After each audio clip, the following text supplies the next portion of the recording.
সুলতান মুহাম্মদ আল Fatih ছিলেন উসমানীয় সাম্রাজ্যের সপ্তম সুলতান, যিনি 1453 সালে কনস্টান্টিনোপল বিজয় করে ইতিহাসে অমর হয়ে আছেন। তিনি 1432 সালের 30 মার্চ এদিনে শহরে জন্মগ্রহণ করেন এবং মাত্র 1-2 বছর বয়সে প্রথমবারের মতো সুলতান হন।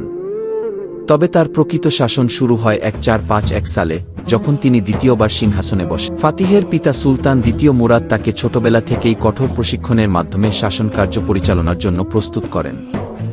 তিনি ইসলামী শিক্ষা, যুদ্ধকৌশল, গণিত, দর্শন ও প্রশাসনিক দক্ষতা অর্জন করেন। তার শিক্ষক শায়েখ আকশামসুদ্দিন ছিলেন একজন গুরুত্বপূর্ণ ব্যক্তি, যিনি তাকে কনস্টান্টিনোপল বিজয়ের জন্য অনুপ্রাণিত করেন।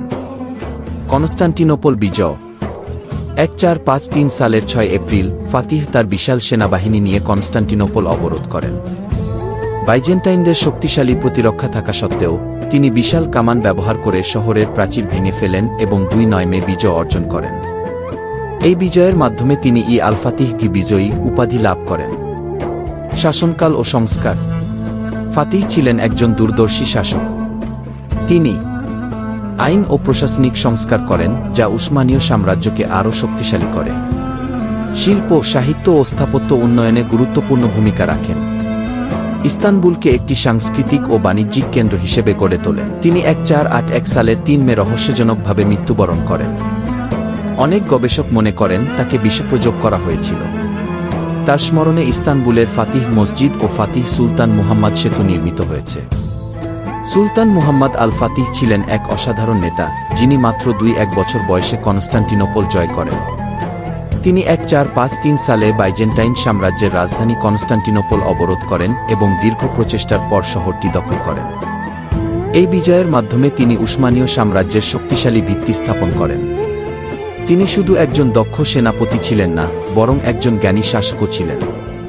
তিনি শিক্ষা, সংস্কৃতি ও প্রশাসনিক কাঠামো উন্নত করতে নানা পদক্ষেপ গ্রহণ করেন।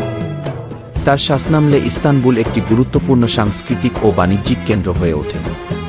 তিনি ইসলামী সভ্যতার প্রসারে গুরুত্বপূর্ণ ভূমিকা রাখেন এবং তার শাসনকাল উসমানীয় সাম্রাজ্যের স্বর্ণযুগ হিসেবে বিবেচিত হয়।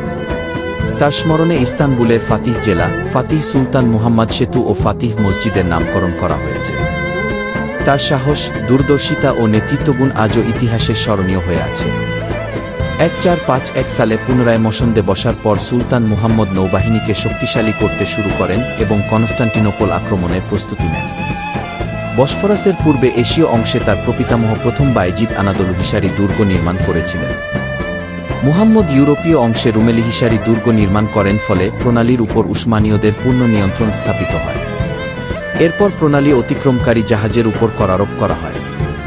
ভেনিসিয়ান একটি জাহাজ নির্দেশ অমান্য করায় সেটিকে কামানোর গোলার আঘাতে ডুবিয়ে দেয়া হয় এবং নাবিকদের শিরশ্ছেদ করা হয়। 1453 সালে মুহাম্মদ কনস্টান্টিনোপল অবরোধ করেন।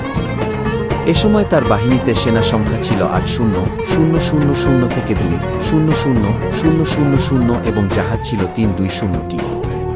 এপ্রিলের শুরুর দিকে শহর অবরোধ করা হয়। অবরোধের সময় উসমানীয়রা উরবানের নির্মিত প্রকাণ্ড কামান থেকে গোলাবর্ষণ করে।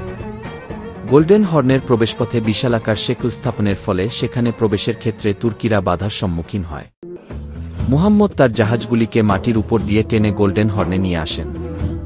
2 মে শহরের পতন হয় এবং রাসূলের কনস্টান্টিনোপল ভবিষ্যদ্বাণী রূপ লাভ করে। বিজয়ের পর মুহাম্মদ এদিন থেকে রাজধানী সরিয়ে কনস্টান্টিনোপলে নিয়ে আসেন।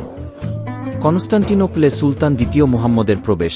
ফাউস্টো জোনারোর 1854-1929 আঁকা ছবি।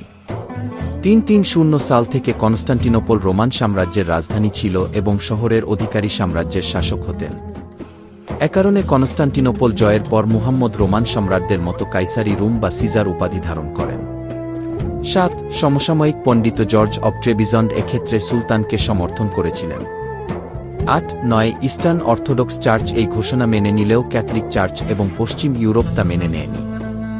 গেন্নাডিয়াস স্কলারিয়াসকে সুলতান কনস্টান্টিনোপলের পেট্রিয়ার্ক মনোনীত করেন।